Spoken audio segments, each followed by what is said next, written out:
Welcome to Sibshops, supporting children who have siblings with special needs. I'm Erica Betway, one of the FCPS social workers. Hi, good morning. My name is Andrea Bilikbashi, and I'm also an FCPS social worker servicing Kilmer Center. And I'm Katie Carroll. I'm a school social worker in FCPS supporting Kings Park and Cherry Run Elementary. And I'm Laura Cook. I'm a school social worker with the Early Childhood Assessment Team in FCPS.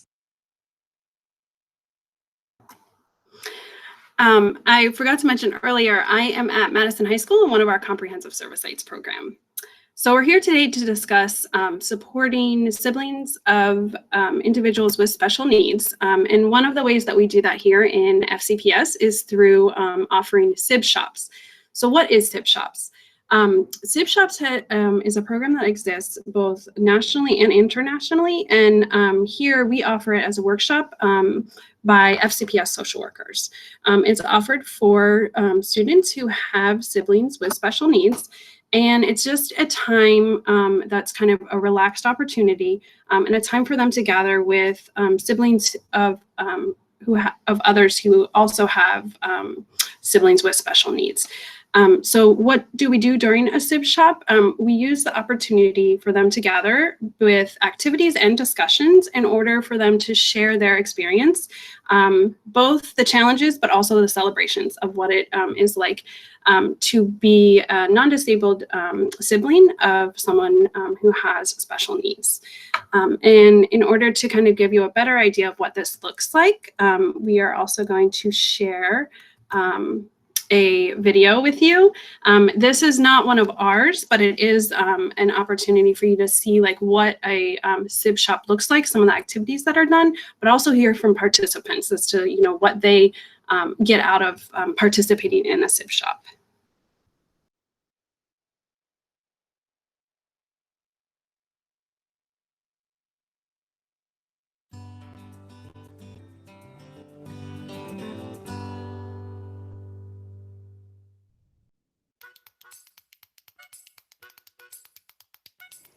We come to Sibshops because sometimes our friends don't always understand what our brothers and sisters have. So if we come here, everyone knows what we're going through. Sibshop is to let your mind free about your disability brother or sister. So it's more free than at school. Sibshops has 4 different programs, and this one that we're at today is the regular Sibshop program. So we just get a bunch of Sibs together to talk about the challenges, the good things and the bad things about having a sibling with a disability, and give them some activities to do, and yeah, just have lots of fun. The common experience is, a lot of embarrassment maybe, a lot of, fear or worry about their brother or sister, not a lot of unanswered questions. And I think if they can come out feeling more confident that they have answers to the questions, and even the ones that they don't have answers to, they know that they're not alone with that. So what do you guys think about friends and stuff, right? Like when you meet a friend and they come over to your house, what do you guys do? Say hi. Yeah? Do you just invite them over and then they meet your sibling and... Well, I would explain it first. Yeah. Over the phone. Say if I just made a new friend and my mom said I can bring them over. I would go over the phone.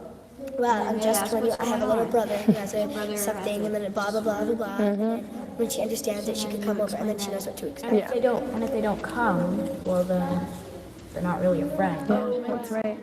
Well, Yeah, they might be. It's helped me because I can't talk to my friends about this because they're like, your brother's weird. That's not cool. The other kids will be like, my brother did that years ago. They don't understand that. People here are like, really, he accomplished this? That's awesome. So, yeah. We're trying to learn about special needs here, and we all have special needs. Some can't talk, and some can only use one leg and one arm. What special need do you have? Whenever someone says the word N-O. I have to run out, I have to freak out, run out of the room, do a jumping jack, come back in. So if I was to say no right now, what would happen? It's too far.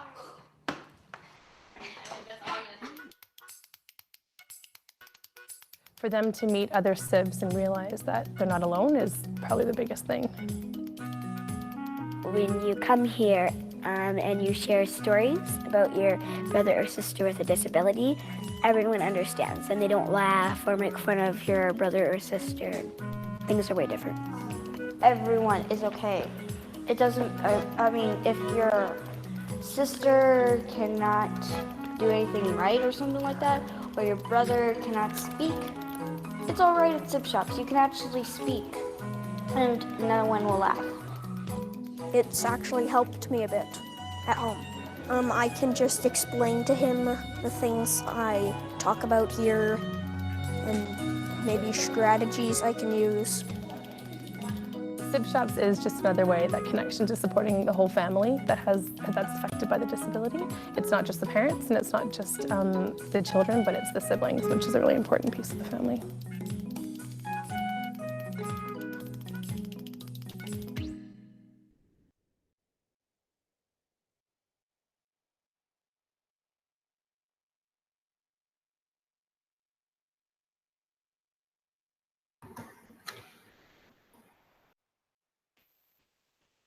Hi, we're going to move on to talk a little bit just about what strengths are and some of the challenges that our neurotypical siblings have. You know, in all families, siblings fight and love each other, and they laugh and hug. And it's no different for a family that has a special needs child, that siblings have the same type of relationship, right? They can be ambivalent at times, they can love each other, hate each other, that's all very typical. But years ago, when Sibshops started by somebody named Don Meyer, who at the time was the director of the Sibling Support Project in Seattle, Washington, he was reviewing research, clinical research, that spoke about the feelings that siblings had. And they really, he started interviewing them. He himself has a sibling with special needs. And he really did find out that there are strengths as well as, you know, challenges for siblings. Some of the strengths, as you probably can imagine, would be maturity, for example, because often our siblings do have to handle situations that others may not have, especially earlier in their lives. They may have increased responsibilities because they have a sibling with special needs. And they really can, you know, have an acceptance of what life is and the realities of life. So we do see a lot of our siblings with that additional level of maturity, especially at an early age. There's also self-identity, self-concept, which basically means that they know more about themselves. They've learned more about themselves due to their experiences with their sibling. And in fact, we do see that in terms of growing up and going into vocations, that a lot of siblings do choose vocations that are helping vocations. If you talk to them, they'll say, yes, it's largely because I did have a sibling with special needs. A couple of other strengths would be their level of tolerance and patience. And probably a lot of parents are saying, wait a minute, I see the other side too, which is true, and we'll get to those concerns. But there are a lot of siblings who will have that increased level of empathy towards their sibling and can be more patient and tolerant. They've watched their parents advocate for their siblings, so they've picked up skills on how to advocate. And they also have a level of pride at times when they see that, just like that one girl in the video said, you know, that spoke about how her brother had accomplished something. And not only she, but the rest of the siblings at Sibshops knew that that was an awesome advancement for him, even though maybe he was older than many kids who had performed that task. So there is pride in accomplishments and also pride in themselves for what they're able to handle. A couple other strengths would be being more pro-social, again, going back to that helping role, have interacted with others and maybe been with their sibling in different experiences, loyalty, insight into their own abilities due to their experiences, and quite often their siblings will have taught them a lot about compassion, humanity, loyalty, and unconditional love. So those are certainly some great strengths that a lot of our siblings have. Okay. There are also challenging emotions that our siblings have, and we do tend to hear about those at Sibshops. One big one that parents might know about immediately would be anger and frustration. And that can be anger towards the parent, you know, a lot of time goes towards the sibling, not enough for me. There's two sets of rules in the house. Why does it always have to be me helping out? There can be that greater anger against society or God, why did this have to happen? Even against the sibling, you know, why are you having a tantrum in the store and making everyone look at us? That can be very upsetting and frustrating for our siblings.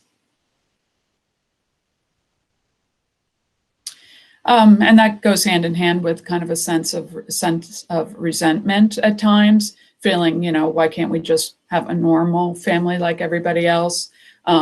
Also, as we talked about, you know, a positive can be maturity. There's also the negative side being that, you know, I've had to learn a lot at a very young age and have kind of lost part of my own childhood.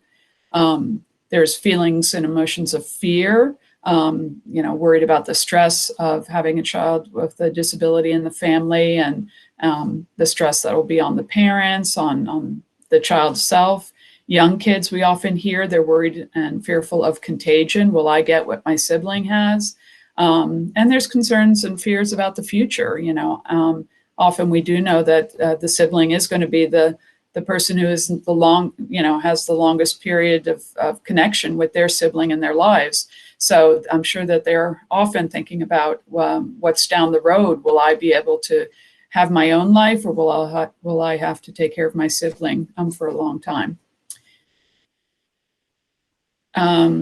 There's also a feeling of isolation, and we do hear that a lot at Sibshops, and that's really one of the major goals of Sibshops, is that you know, often kids will say, oh, I'm on my own, I'm the only one who has to deal with this.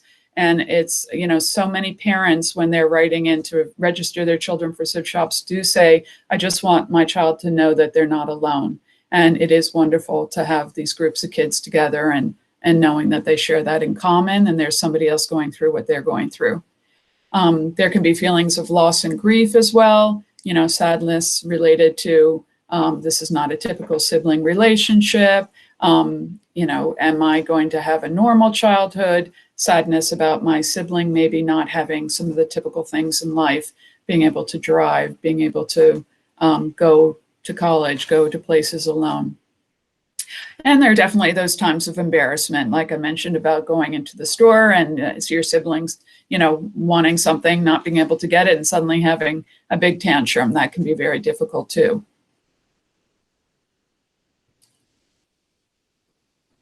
And a few others, guilt, you know, when you're angry at your sibling and thinking, you know, oh gosh, I shouldn't be, you know, and so having those sense of guilt, feeling jealous at times that so much attention, maybe money, is being spent on the sibling, and pressure, you know, pressure to be that perfect child, to do, you know, be there to be a helping hand, to take care of their sister or brother.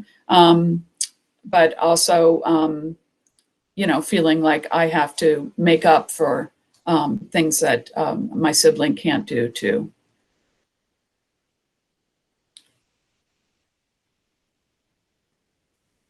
And I think this is the final one, kind of a state of confusion at times, and that can be about so many things, you know, again, why is this happening to me? You know, when my parents spend so much time with my sibling, does that mean they love me as much? And so there can be a lot of feelings of confusion about why things are happening. And another piece of Sibshops where we can address some of this confusion is also about educating them on disabilities and a specific disability of their siblings. So they get to know a little bit more about that, and that can be helpful at times too. So there are definitely a lot of strengths for our siblings, we see that, but there are a lot of concerns too and challenging emotions, and that is really why, that's the foundation for why Sibshops came about.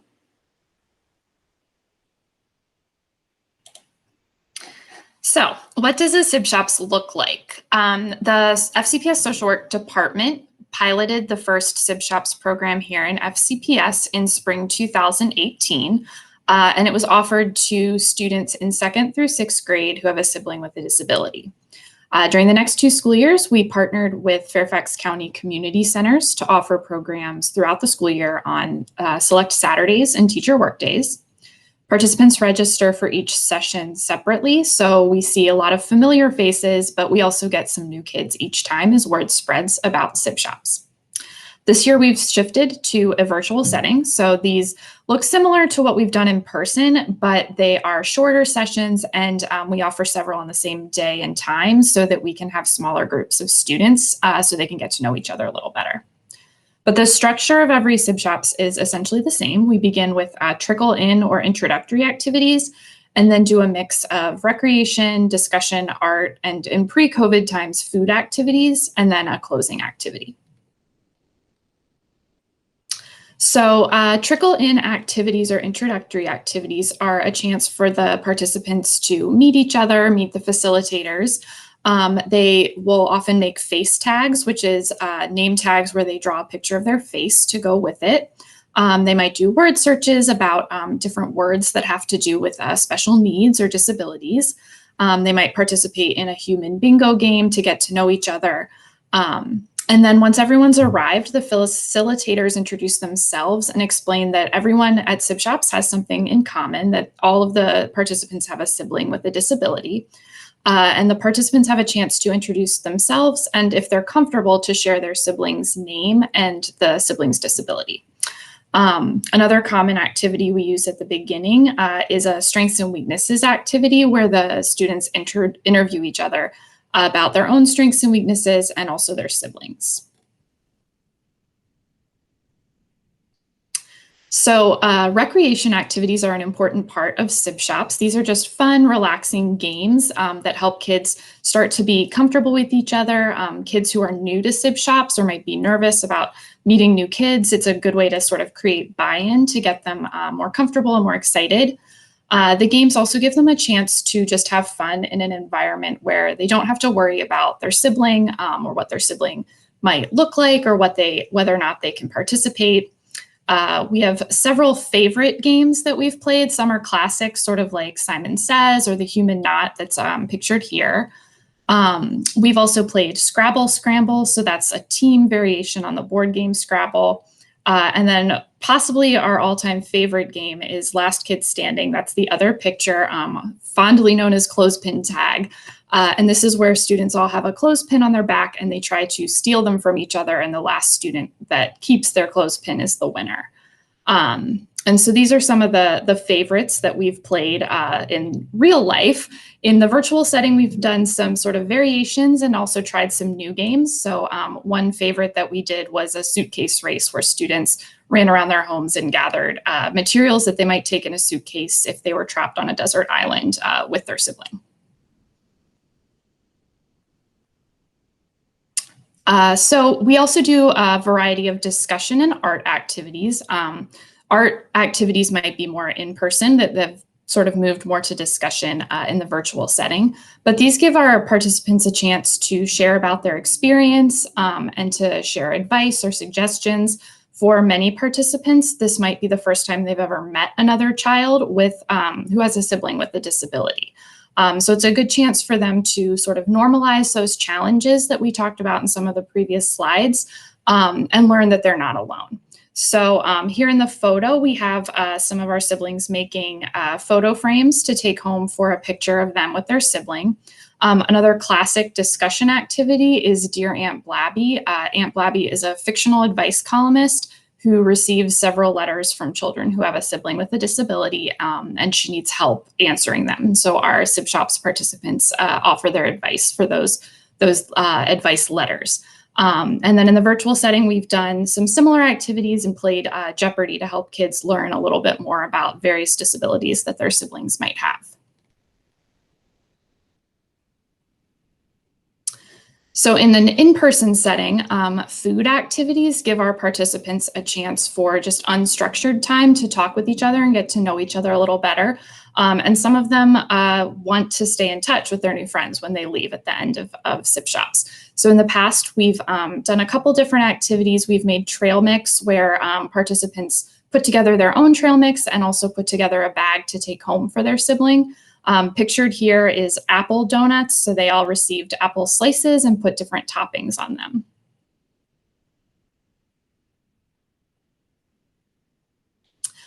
And then each Sibshops program ends with a closing activity to give our participants a chance to reflect on their experience and share some feedback with us. So the photo here is called the Tanabata tree. And this activity, participants shared a wish for themselves, their sibling, or their family, and they wrote it on the colored paper and hung it on the tree.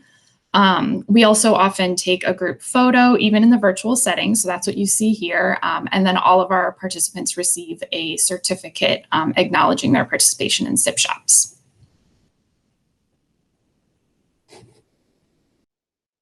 Okay, so we wanted to share some highlights from our last 3 years doing Sibshops.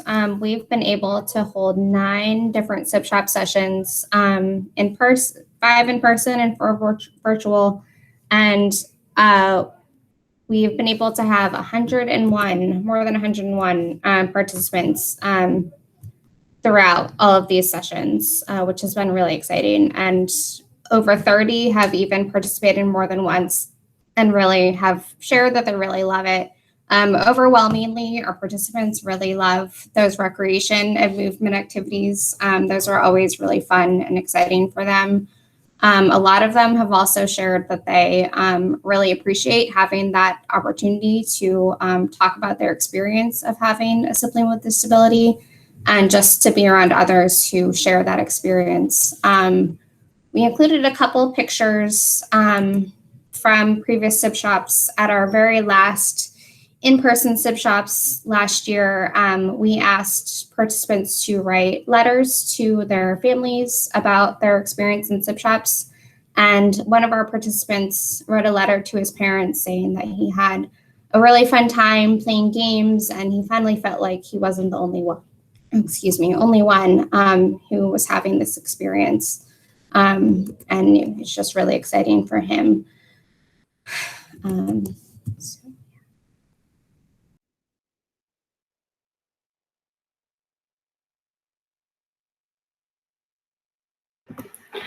Okay, so that kind of summarizes what we offer through FCPS in the social work department. And then we also really wanted to highlight here, given this is kind of a conference for parents, about ways that you can support the neurotypical, your neurotypical sons and daughters at home. So what can you do as parents? So we have a few tips, and these actually did also come from, I think Andrea had mentioned at the beginning, kind of interviews with siblings who have disabilities, and prior participants of people from Sibshops actually got some of this feedback directly from them. So this is really things that like they would want parents and service providers to know, but also things that have kind of come about from various studies on how parents can support siblings of other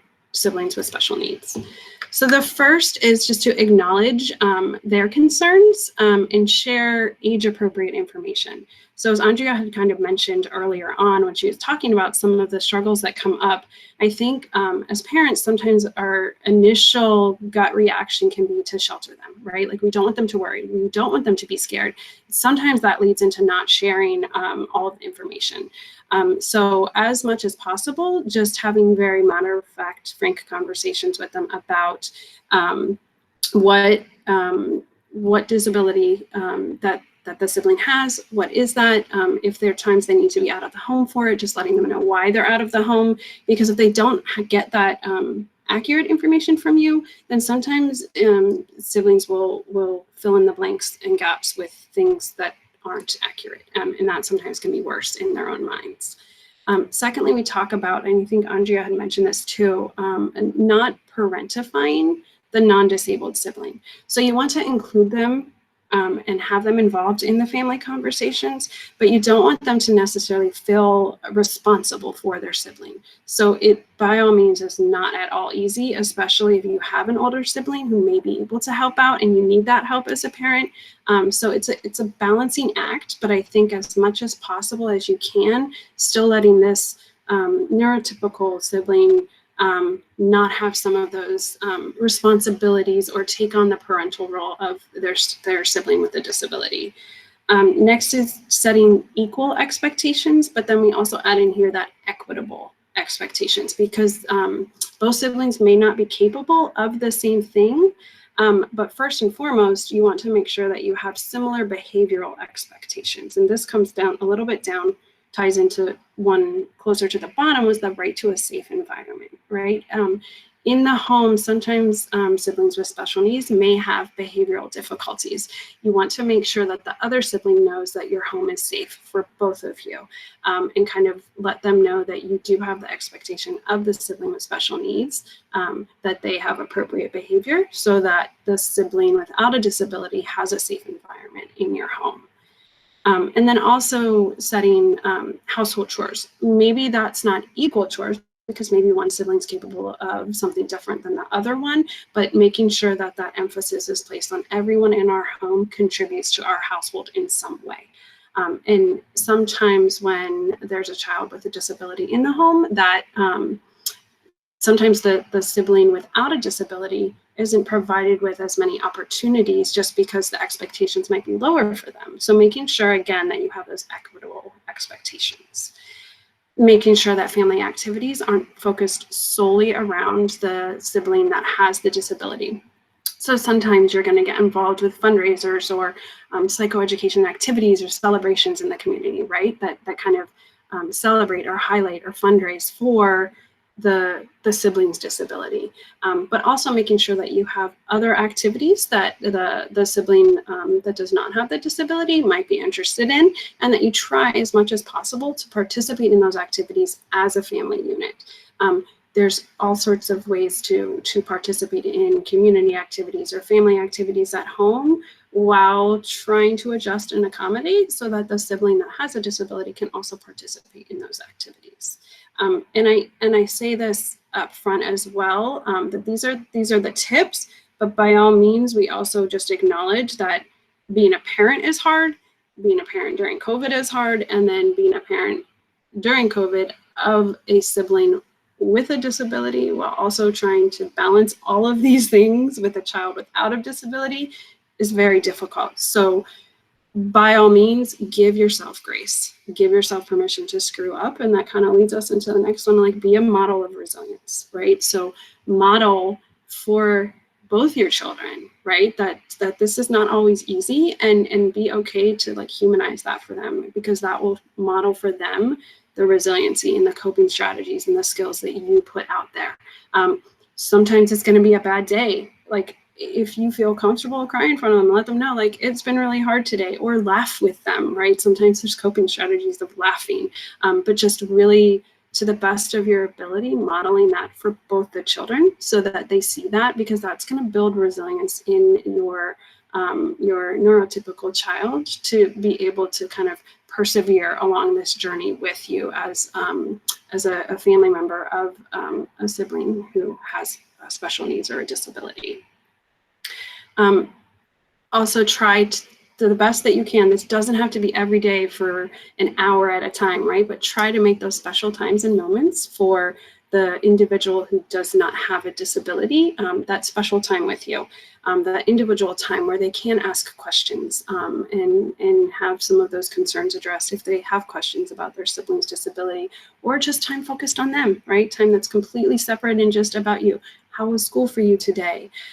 What's going on in your life? If they are in a sport and you have 30-minute drive to soccer practice, right? That can be your special time. It doesn't have to be, you know, while the other siblings are around. If you're stressed out trying to work from home or trying to take care of, you know, all the other multiple responsibilities that come on you as a parent, but just making that special time for them the best that you can on a regular basis. Doesn't have to be every day, just that carved out time that they know is just for them.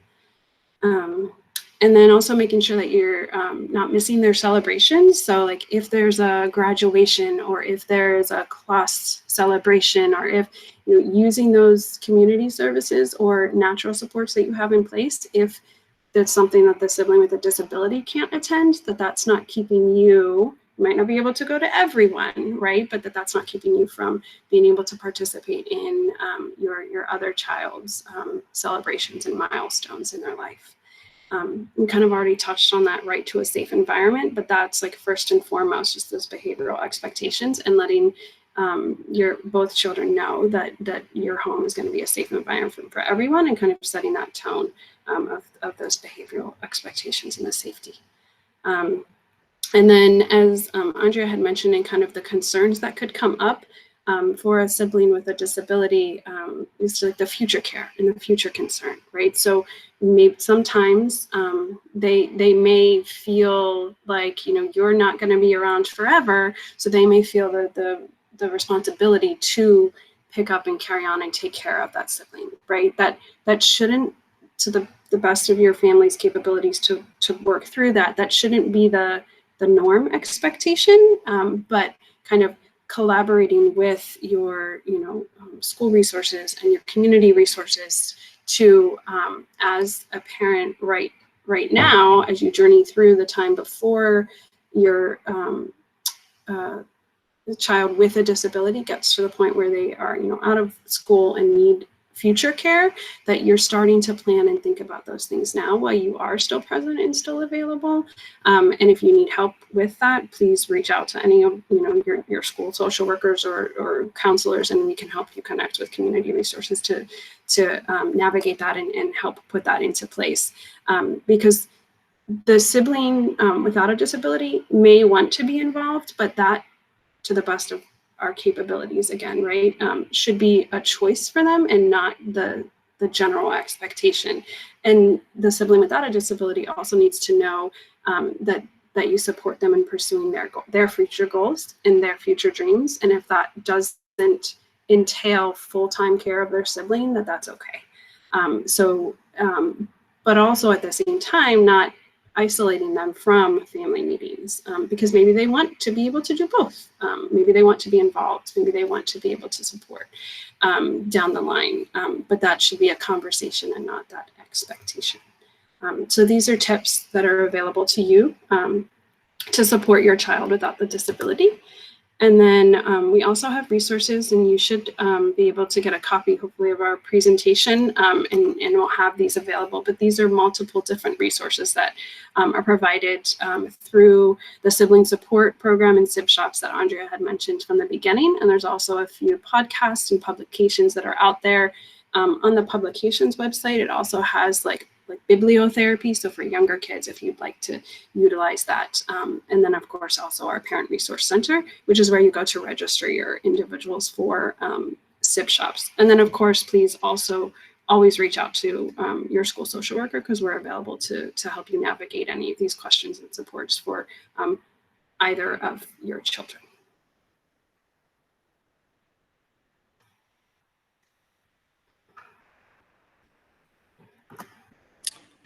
Okay, helps to unmute. Well, thank you so much for that. And yes, as Erica mentioned, it is the FCPS Parent Resource Center that is helping us with registration for Sibshops.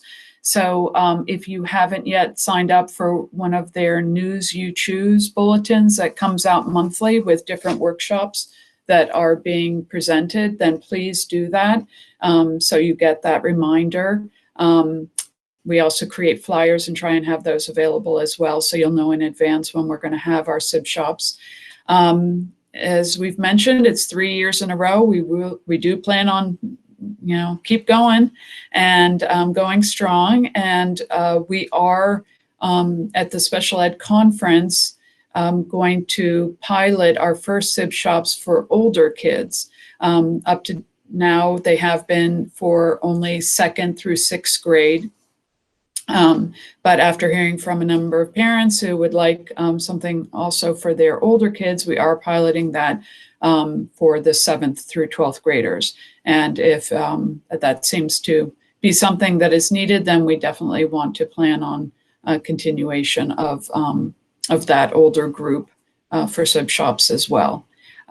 So we don't know exactly yet whether it's going to be back in person or virtual, or whether we do some kind of hybrid, but Sibshops will continue to be offered by school social workers with FCPS. We love this work, and we see the value in meeting the needs of the siblings, and we really want to continue to be there for them. So please stay tuned. Sign up with the Parent Resource Center for your information, or reach out to your school social worker to ask about Sibshops. And certainly you have our names on this presentation and can feel free to reach out to us as well. So thank you for your time.